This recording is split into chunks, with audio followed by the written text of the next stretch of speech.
अपहरण फुलबाणी उद्धार कटक सदर थाना अंतर्गत नुआगढ़ गाँव प्रताप महाकूट धौली थाना अंतर्गत लिंगीपुर अंचल एक घरोई बिल्डर ऑफिस रे काम करती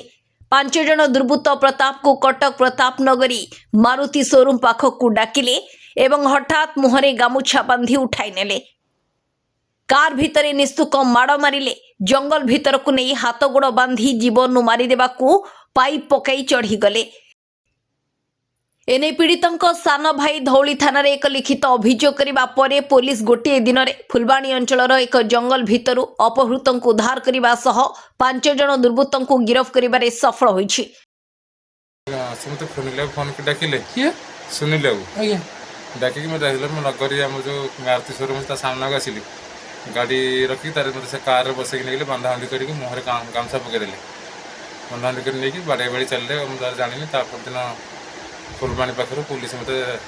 8टा 8:30 भितर उद्धार केते जण थिले से 5 जण थिले आज्ञा कोन आपन को जगह बाड़ी बांधुतले बांधुतले मैंने हाथ को बांधि गोड़ को बांधि तार जीवन में मारदे बोली धमक देले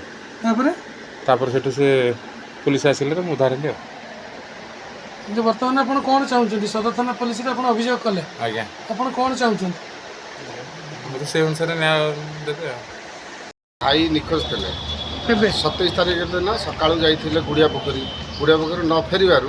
राति 8टा पर मोबाइल सूर्य पाला सूर्य पर आम खोजाखोजी कलु तादर न पाइबार परदिन जाई धौली थाना आप्लिकेसन देला धौली थाना गोटे दिन में आरेस्ट कर भाई सहित आउ 5 जन को आरेस्ट कर आनिक सदर थाना हैंडओवर कर। फुलनखरारू अभिजित बराळंक रिपोर्ट विचित्र दुनिया।